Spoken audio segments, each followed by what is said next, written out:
Assalamualaikum warahmatullahi wabarakatuh. Selamat malam. Perkenalkan sebelumnya kami dari kelompok 20 yang terdiri dari saya sendiri yaitu Aryadi Wahyu dan ada Sayani. Kami di video ini akan membahas mengenai tema kondisi sosiologis masyarakat ketika terjadi tindak pidana kasus korupsi di lingkungan sekitar. Nah, jadi sebelumnya itu di Indonesia itu sudah ada lembaga yang menangani hal korupsi, yaitu diberi nama KPK atau kita sebut itu Komisi Pemberantasan Korupsi yang didirikan pada tahun 2002 sesuai dengan Undang-Undang Nomor 30 Tahun 2002. Nah, kebocoran dan disalokasi anggaran ini terjadi di berbagai sektor pemerintahan yang menghambat perkembangan dan pertumbuhan ekonomi Indonesia. Nah, oleh karena itu, dalam keberhasilan pemberantasan korupsi, sangat diperlukan kebijakan pemerintah yang mendukung upaya pemberantasan korupsi secara maksimal. Nah, untuk di sisi sosial ini, korupsi itu tuh penyebab utama kemiskinan. Lalu korupsi ini tuh membuat mahalnya harga jasa dan pelayanan publik juga. Lalu membuat penyelesaian kemiskinan itu semakin lambat. Nah, di suatu sisi itu akses masyarakat miskin itu jadi terbatas gitu. Nah, jadi dan karena ada itu jadi meningkatnya angka kriminalitas dan membuat solidaritas sosial itu menjadi semakin langka. Lalu di penelitian itu adalah pemberantasan korupsi itu sangat diperlukan karena korupsi itu memiliki dampak yang sangat buruk dalam kehidupan berbangsa dan bernegara. Bahkan dalam kehidupan sosial masyarakat yang terkena dampaknya itu sendiri. Nah, berbagai penelitian itu telah banyak menemukan dampak korupsi terhadap bidang kehidupan sosial masyarakat. Nah, baik itu dari bidang ekonomi, sosial, dan budaya. Nah, pemahaman masyarakat itu terhadap berbagai macam dampak korupsi itu diharapkan dapat menciptakan norma dan budaya anti korupsi dalam masyarakat Indonesia khususnya. Lalu kita akan masuk ke pembahasan korupsi itu sendiri yang akan dijelaskan oleh Sayani. Ya, baik. Terima kasih kepada moderator. Sebelum masuk ke pembahasan, di sini ada masalah ya. Masalah dari penelitian ini adalah bagaimana peran keluarga dalam pemberantasan dan penanggulangan korupsi. Bagaimana masyarakat melawan tindak pidana korupsi?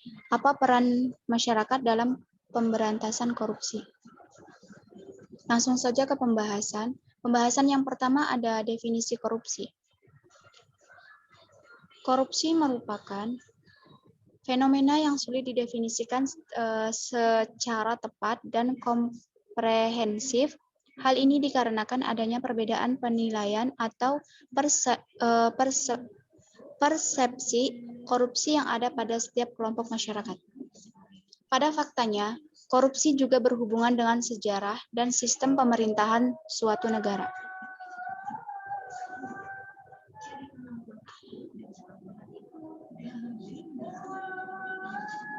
Adapun konsep mengenai korupsi. Korupsi merupakan perbuatan yang bertentangan dengan kaidah-kaidah umum yang berlaku di masyarakat.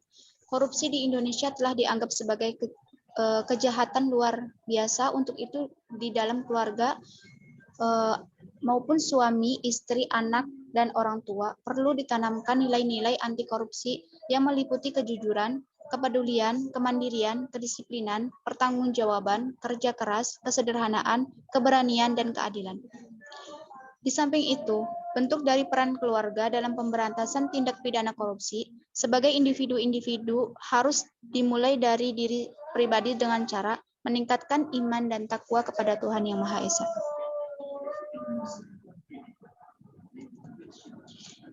Adapun faktor penyebab korupsi.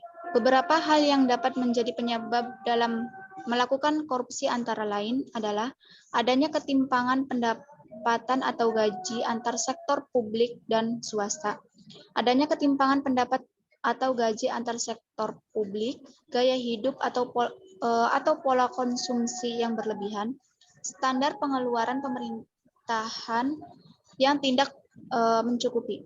Dan faktor sistematik atau struktural, standar pengeluaran pemerintah yang tidak mencukupi dapat memotivasi pegawai pemerintah untuk melakukan korupsi demi memenuhi standar pengeluaran pemerintah yang ingin dicapai.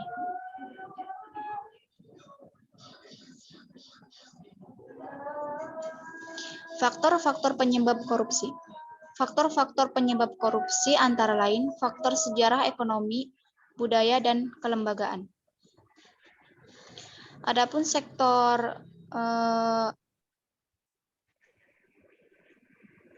faktor sejarah itu sendiri adalah yang berhubungan dengan penjajahan kolonial suatu negara merupakan salah satu faktor yang dapat menentukan tingkat korupsi.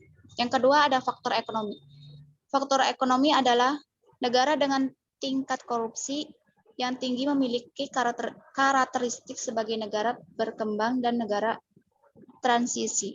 Negara dengan tingkat pendapatan yang rendah dan negara yang memiliki sistem perekonomian tertutup. Selanjutnya ada faktor budaya, yaitu perspektif budaya maskulin suatu negara dapat memenuhi tingkat korupsi suatu negara. Yang terakhir ada faktor kelembagaan, yaitu negara yang memiliki tingkat kebebasan pers, tingkat kecenderungan memiliki tingkat korupsi yang rendah. Sebaliknya, negara yang memiliki tingkat kebebasan pers rendah cenderung memiliki tingkat korupsi yang tinggi.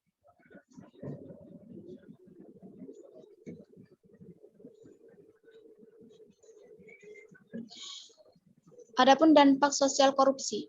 Untuk sisi sosial bahwa korupsi merupakan penyebab kemiskinan, tercermin dari mahalnya harga jasa dan pelayanan publik, pengentasan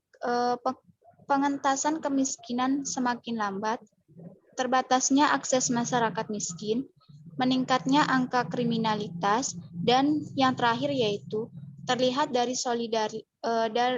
solidaritas sosial yang semakin langka.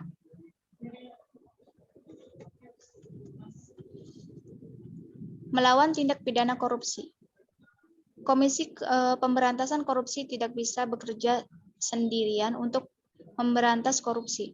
Peran serta masyarakat dibutuhkan sebagaimana yang diatur dalam Undang-Undang Pemberantasan Tindak Pidana Korupsi dalam Pasal 41 ayat 5 dan Pasal 42 ayat 5 diatur mengenai hak dan peran serta masyarakat dalam upaya pencegahan dan pemberantasan korupsi.